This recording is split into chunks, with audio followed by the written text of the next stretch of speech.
तो स्वागत है आप सभी का इस वीडियो में। इस वीडियो में हम आपके लिए लेकर आए हैं डिवाइड के कुछ एग्जाम्पल। तो इस वीडियो में आप सीखेंगे बिल्कुल बेसिक तरीके से कि भाग किस तरह से किया जाता है। तो भाग करना सीखने के लिए आपको इस वीडियो को ध्यान से देखना पड़ेगा। आप इस वीडियो को छोड़कर बिल्कुल भी बीच में मत भागिएगा अगर आप इस वीडियो को देखकर डिवाइड करना सीखना चाहते हैं तो आइए पहले एग्जाम्पल को देखते हैं। यहाँ हमें 2 लिखा हुआ है बाहर और अंदर 73 लिखा है। तो 73 को 2 से डिवाइड करना है। तो हम क्या करें, 2 का पहाड़ा आपको पढ़ना है और जितनी बार पढ़ेंगे वो यहाँ लिखेंगे और उसको पढ़कर उतनी बार में जो नंबर आएगा वो इधर लिखेंगे। लेकिन ये कैसे डिसाइड करें, कैसे सोचें कि इसका पहाड़ा कितनी बार पढ़ना है, उसके लिए यहाँ पे देखेंगे। यहाँ जो नंबर लिखा है वो नंबर आए या उससे कम आए। इसका मतलब है 2 का पहाड़ा हम इतनी बार पढ़ेंगे कि या तो 7 आ जाए या 7 से कम आए, लेकिन 7 से ज़्यादा नहीं आना चाहिए। बस आपको ये ध्यान रखना है। तो 2 का पहाड़ा पढ़ते हैं। 2 1 जा 2, 2 2 जा 4, 2 3 जा 6, 2 4 जा 8। यानी कि 2 का पहाड़ा 4 बार पढ़ेंगे तो 8 आएगा, जो कि ज़्यादा हो जाएगा। ज़्यादा हमको लेना नहीं है। इसका मतलब है 2 का पहाड़ा हम पढ़ेंगे 3 बार, क्योंकि 2 3 जा 6 होता है, जो कि 7 से कम है। तो 2 का पहाड़ा हमने पढ़ा 3 बार, वो यहाँ लिखा, और उसको 3 बार पढ़ने पर कितना आया 6, वो यहाँ लिखा। उसके बाद लाइन को खींच के इसको घटाते हैं। 7 में से 6 घटाएंगे तो बचेगा 1। घटाने के बाद लाइन को आगे बढ़ा के ऊपर जो नंबर है उसको नीचे यहाँ उतार लिया जाता है। तो ये 3 13 हो गया। अब 2 का पहाड़ा फिर से इतनी बार पढ़िए कि 13 आए या 13 से कम आए, लेकिन 13 से ज़्यादा नहीं आनी चाहिए। बस ये ध्यान रखना है आपको। तो 2 का पहाड़ा अब हम पढ़ेंगे 6 बार, क्योंकि 2 6 जा 12 होता है। 7 बार पढ़ते तो 14 ज़्यादा हो जाता। हमें कम वाला नंबर लेना है या तो 13 लेना है। तो 13 आएगा नहीं 2 के पहाड़े में, इसलिए हमने 2 का पहाड़ा 6 बार पढ़ा और 12 आ गया। अब लाइन को खींच के इसको घटाएंगे। घटाने पर यहाँ 1 बचा, यहाँ पर कुछ नहीं। घटाने के बाद फिर से लाइन को आगे बढ़ा के अगला जो नंबर है उसे नीचे उतारा जाता है, लेकिन आगे कोई नंबर है नहीं। तो सिंपल सी बात है कि ये डिवाइड आपका कंप्लीट हो गया है। और नीचे जो 1 बचा है इसे क्या कहते हैं, इसे कहते हैं शेषफल। ये जो नंबर नीचे बचता है इसको कहते हैं शेषफल। अगर नीचे कुछ भी ना बचा होता, सब कट जाता, तो भी शेषफल आता, मगर वो शेषफल को हम कहते हैं कि 0 बचा है शेषफल, कुछ नहीं बचा है। लेकिन अगर कुछ बचा है तो वो बता दीजिए कि इतना नंबर ये शेषफल है। और इधर जो नंबर आता है इसको कहा जाता है भागफल। तो ये भागफल है, इसे आप अपना आंसर भी कह सकते हैं। तो ये डिवाइड का भागफल है 36। तो इस तरह से पहले एग्जाम्पल को हमने सॉल्व कर लिया है। अगर आपको समझ में आ गया हो तो वीडियो को लाइक कर दीजिए, और अगर थोड़ी बहुत भी कसर रह गई हो समझने में तो आइए दूसरे एग्जाम्पल से उस कसर को हम दूर कर लेते हैं और सीख लेते हैं बेहतर तरीके से कि डिवाइड कैसे करते हैं। यहाँ पे 4 5 यानी 45 को हमें 3 से डिवाइड करना है। तो 3 का पहाड़ा कितनी बार पढ़ें कि 4 आए या 4 से कम आए। तो 3 का पहाड़ा हम पढ़ेंगे 1 बार, क्योंकि 3 1 जा 3 होता है, जो कि 4 से कम है। अगर 3 का पहाड़ा 2 बार पढ़ते तो 6 ज़्यादा हो जाता, तो गलत हो जाता, इसलिए 1 बार पढ़ा और 3 आ गया, जो कि 4 से कम है। अब लाइन को खींच के घटाएंगे, यहाँ बचा 1। घटाने के बाद लाइन को आगे बढ़ा के जो भी अगला नंबर है उसे नीचे उतारा जाता है। अगला नंबर 5 है, तो 5 को बिल्कुल नीचे उतार लेंगे। यहाँ पे ये हो गया 1 और 5 मिला के 15। अब 3 का पहाड़ा हम कितनी बार पढ़ें कि 15 आए या 15 से कम आए। तो 3 का पहाड़ा पढ़ेंगे अब हम 5 बार, क्योंकि 3 5 जा 15 होता है, वही नंबर आ गया। लाइन को खींच के घटाएंगे, यहाँ कुछ भी नहीं बचा। तो इस तरीके से हमने इस डिवाइड को भी सॉल्व कर लिया है। लाइन को आगे बढ़ा के घटाने के बाद अगले नंबर को नीचे उतारते हैं, मगर आगे कोई नंबर है नहीं। तो ये आपका डिवाइड कंप्लीट हो गया है, इसका मतलब है। और शेषफल में यहाँ कुछ नहीं, इसका मतलब 0 बचा है, और आपका भागफल 1 5 यानी 15 आया है। तो इस तरह से आप डिवाइड के सवालों को सॉल्व करते हैं। ये एग्जाम्पल बहुत ही बेसिक थे। आइए आगे बढ़ते हैं और डिवाइड के कुछ और एग्जाम्पल को देखते हैं, और डिवाइड के कुछ और हार्ड क्वेश्चन को भी हम सॉल्व करना सीख लेते हैं इसी वीडियो में। वीडियो का अगला एग्जाम्पल आपकी स्क्रीन पर है। यहाँ हमें 85 को 4 से डिवाइड करना है। तो क्या करें, 4 का पहाड़ा इतनी बार पढ़िए कि 8 आए या 8 से कम आए। तो 4 का पहाड़ा पढ़ेंगे 4 1 जा 4, 4 2 जा 8। 4 का पहाड़ा हमने 2 बार पढ़ा और जो नंबर ऊपर था वही आ गया है, तो ठीक है। अब लाइन को खींच के इसको घटाएंगे तो यहाँ पर कुछ नहीं बचा। घटाने के बाद लाइन को आगे बढ़ा के अगले नंबर को नीचे उतारा जाता है। अगला नंबर 5 है, तो 5 यहाँ पर आ जाएगा।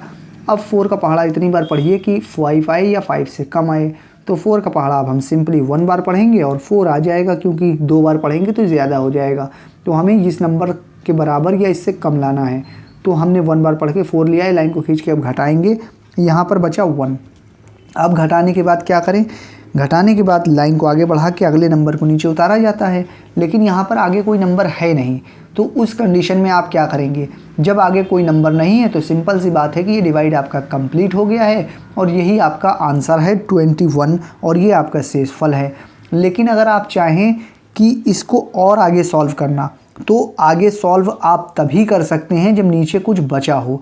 नीचे अगर कुछ ना बचा होता तो अब तो आपका 100% ये डिवाइड कंप्लीट माना जाता। लेकिन अगर नीचे कुछ बच गया है तो आप अगर यहाँ छोड़ना चाहते हैं तो भी ठीक है, लेकिन अगर आप इसके आगे सॉल्व करना चाहते हैं तो भी 1-2 स्टेप आप और आगे सॉल्व कर सकते हैं। तो नीचे कुछ बच गया है तो इसके आगे अब हम और सॉल्व करेंगे, जबकि आगे नंबर नहीं है तब हमें पॉइंट लगा के आगे इसे सॉल्व करना पड़ेगा। तो कैसे पॉइंट लगाएंगे? घटाने के बाद लाइन को आगे बढ़ा के अगले नंबर को उतारते हैं। आगे कोई नंबर नहीं है हमने देखा यहाँ पर, तो हम यहाँ पे अपने मन से पॉइंट लगाएंगे और पॉइंट लगाने की वजह से यहाँ एक 0 लगा देंगे। अब ये 10 हो गया।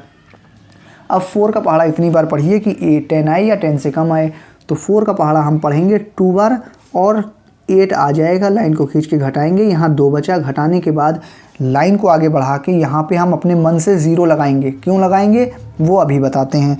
यहाँ पे घटाने के बाद आप 0 इसलिए लगा सकते हैं क्योंकि पॉइंट लगा है, तो पॉइंट की वजह से हमने यहाँ 0 लगाया और घटाने के बाद फिर नीचे यहाँ पे फिर से 0 लगा लिया पॉइंट की वजह से। तो पॉइंट की वजह से इस तरह से हम हर बार घटाने के बाद एक नंबर के आगे एक 0 लगा सकते हैं। एक ही 0 लगाएंगे, ये बात ध्यान रखिएगा। तो एक 0 लगा लिया, 20 हो गया। अब 4 का पहाड़ा पढ़ेंगे 5 बार, क्योंकि 4 5 जा 20 होता है, 4 पंजे 20। अब लाइन को खींच के घटाएंगे, यहाँ कुछ नहीं बचा। तो इस तरह से आप डिवाइड के इन सवालों को सॉल्व कर सकते हैं। अगर नीचे कुछ बच जाए तब पॉइंट लगा के आप इसे पूरा सॉल्व कर सकते हैं ताकि नीचे कट जाए। और अगर फिर भी ना कटे, आप सॉल्व करते जाएं, तो आपको पॉइंट के सिर्फ 2 अंक तक ही आपको इसका आंसर निकालना है। इसके ज़्यादा आगे सॉल्व करने की आपको बिल्कुल भी ज़रूरत नहीं है। आइए अगले एग्जाम्पल को देखते हैं। यहाँ लिखा है 752 को हमें 5 से डिवाइड करना है। तो 5 का पहाड़ा कितनी बार पढ़ें? ये वाले एग्जाम्पल से आप 0 लगाना सीखेंगे इस भागफल में। तो 5 का पहाड़ा आप पढ़ेंगे हम 1 बार और 5 आ जाएगा जो कि 7 से कम है। लाइन को खींच के घटाएंगे, यहाँ बचा 2। घटाने के बाद लाइन को आगे बढ़ा के अगले नंबर को नीचे उतारा जाता है। अब आप इस वीडियो को देखते रहिए ध्यान से, अगर आप इस एग्जाम्पल को अच्छी तरह से समझना चाहते हैं तो। अगर आप इस वीडियो को यहीं पर छोड़कर भाग जाएंगे तो फिर आपको कैसे समझ में आएगा। तो देखिए यहाँ पर घटाने के बाद यहाँ 2 बचा। घटाने के बाद लाइन को आगे बढ़ा के अगले नंबर को उतारते हैं। 5 है, 5 उतार लिया। अब ये 25 हो गया। अब 5 का पहाड़ा कितनी बार पढ़ेंगे? 25 आए या 25 से कम आए। तो 5 का पहाड़ा सिंपली हम 2 पढ़ेंगे 5 बार, क्योंकि 5 5 जा 25 होता है। अब लाइन को खींच के घटाएंगे तो यहाँ कुछ नहीं बचा। घटाने के बाद फिर से लाइन को आगे बढ़ा के अगले नंबर को नीचे उतारेंगे। 2 है, हमने उतार लिया। अब क्या करें? यहाँ पर देखिए, यहाँ पर घटाने के बाद 1 बचा था, तो हमने कहा कि आप इस डिवाइड को यहीं छोड़ना चाहें तो छोड़ सकते हैं, और अगर आगे सॉल्व करना चाहें तो पॉइंट लगा के भी सॉल्व कर सकते हैं। तो आपने कर लिया। लेकिन ये जो 1 बचा था ये घटाने के बाद बचा था, लेकिन यहाँ पे जो बचा है वो उतारने के बाद बचा है। ये बात ध्यान रखिएगा। ये हमने घटाने के बाद अगले नंबर को नीचे उतारा, तो ये 2 है, और 5 का पहाड़ा 1 बार भी पढ़ेंगे तो 5 आएगा, जो कि इससे ज़्यादा हो जाएगा। तो हम इसका मतलब इसे आगे सॉल्व नहीं कर सकते। तो अगर आप इसे यहीं छोड़ना चाहते हैं तो भी, और अगर आगे सॉल्व करना चाहते हैं तो भी, आपको क्या करना पड़ेगा इस तरह के सवाल में? जब आप अगला नंबर ऊपर से नीचे उतारें और ये छोटा पड़ रहा है 5 से इधर वाले नंबर से, तो आपको लाइन को आगे बढ़ा के अगले नंबर को तो उतार नहीं सकते क्योंकि आगे नंबर नहीं है। तो आप उस कंडीशन में कि यहाँ 0 लगाएंगे। ये 0 क्यों लगाना पड़ता है? 0 इसलिए लगाते हैं कि हमने ये जो 2 उतारा है ये इस वाले नंबर से छोटा है, तो इसको पहले बड़ा बनाएंगे सॉल्व करने के लिए। तो इसी जगह पे लाइन को आगे बढ़ा के एक और नंबर उतारेंगे ताकि ये नंबर बड़ा हो जाए, 2 से ज़्यादा बड़ा हो जाए, ताकि हम 5 का पहाड़ा पढ़ के इसे सॉल्व कर सकें। लेकिन जब यहाँ पे एक बार नंबर उतार चुके हैं और ये छोटा पड़ रहा है, फिर से इसी जगह पे एक और नंबर उतारना पड़े इसे बड़ा बनाने के लिए, तो पहले 0 लगाइए, तब आप अगले नंबर को उतार सकते हैं। तो 0 हमने लगा दिया। अब हम अगले नंबर को उतारने गए तो यहाँ पे आगे कोई नंबर नहीं है, तो कोई बात नहीं। लेकिन जब आप यहाँ पे एक नंबर उतार लें और ये छोटा पड़ रहा हो तो 0 लगाने के बाद ही आप इस सवाल को यहाँ पर छोड़ सकते हैं। तो 0 लगा दिया हमने। अब आप इसे छोड़ना चाहें तो कोई दिक्कत नहीं, ये सही है। लेकिन आगे सॉल्व करना चाहते हैं तो क्या करेंगे? यहाँ पे 0 तो लगा दिया है, आप पॉइंट लगाएंगे और पॉइंट की वजह से यहाँ 0 लगाएंगे, जैसे कि यहाँ पॉइंट की वजह से ये 0 लगाया था। ठीक है। अब इसे हम सिंपली सॉल्व कर लेंगे। 5 का पहाड़ा पढ़ेंगे 4 बार, 5 चौक 20 होता है। लाइन को खींच के घटाएंगे, कुछ नहीं बचा। यहाँ पे समझने वाली ध्यान से बात ये है कि अगर आप कभी भी डिवाइड करने में एक नंबर ऊपर से उतार चुके हों और ये छोटा पड़ रहा हो, इसे बड़ा बनाने के लिए एक नंबर और उतारना पड़े इसी जगह पर, तो पहले 0 लगा के आप अगले नंबर को उतारेंगे, लेकिन आगे कोई नंबर नहीं है तो आप क्या करेंगे, 0 फिर भी लगाएंगे, तभी इस सवाल को छोड़ सकते हैं। तो इस तरह से आप इस सवालों को सॉल्व कर सकते हैं। मुझे उम्मीद है ये वीडियो आपको ज़रूर पसंद आई होगी। ये वीडियो आपको कैसी लगी आप मुझे कमेंट करके बता दीजिए। मैं फिर मिलूंगा आपसे किसी और नई वीडियो में।